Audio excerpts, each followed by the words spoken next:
Bonjour! Aujourd'hui, on va se tourner vers un livre de science-fiction qui est sans doute un de mes préférés du genre. Je veux vous parler de Stratégie Ender d'Orson Scott Card, qui est sorti en 1986 et qui a été assez popularisé grâce à son adaptation cinématographique il y a quelques années. Dans ce roman, la Terre a subi une invasion extraterrestre il y a quelques années et les humains en sont sortis vainqueurs.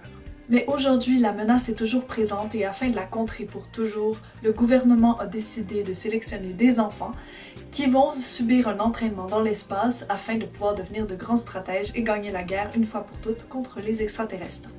On s'en doute, on va suivre Ender qui est l'un de ses enfants et on va donc suivre son entraînement dans cette base spatiale. La majorité de l'action se situant dans l'espace, on développe au final assez peu cette société futuriste et on va davantage se concentrer sur l'espace et sur les technologies développées. L'entraînement d'Ender va être au centre de ce premier tome.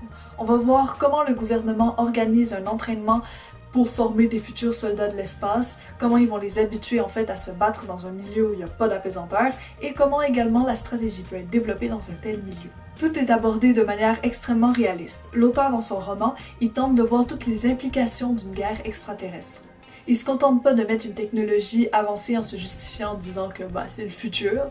Non, il met cette technologie, il explique comment qu'elle fonctionne, il parle de pourquoi elle a été créée et de c'est quoi ses conséquences dans son univers. Je peux pas trop vous parler des extraterrestres, mais je peux quand même vous dire que leurs traitements sont en l'image de la volonté scientifique de l'auteur. Ils ont absolument rien de semblable aux êtres humains et leurs intentions, leur langage et leur comportement ne correspondent à aucun de nos codes. J'adore ce traitement des extraterrestres parce que je pense que s'ils existent, ils correspondent probablement pas à rien de ce qu'on peut imaginer. D'ailleurs, même en les imaginant, l'auteur de Stratégie Ender soutient que ils peuvent ressembler à rien de ce qu'on connaît.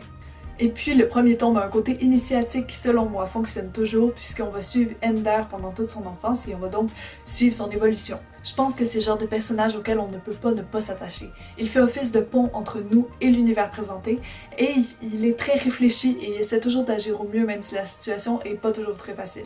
Sans parler de son intelligence redoutable qui lui permet de ne pas être impuissant face aux différents événements et qui lui permet aussi d'essayer de garder un contrôle sur sa vie, même si c'est pas toujours facile quand on est considéré comme un bien du gouvernement.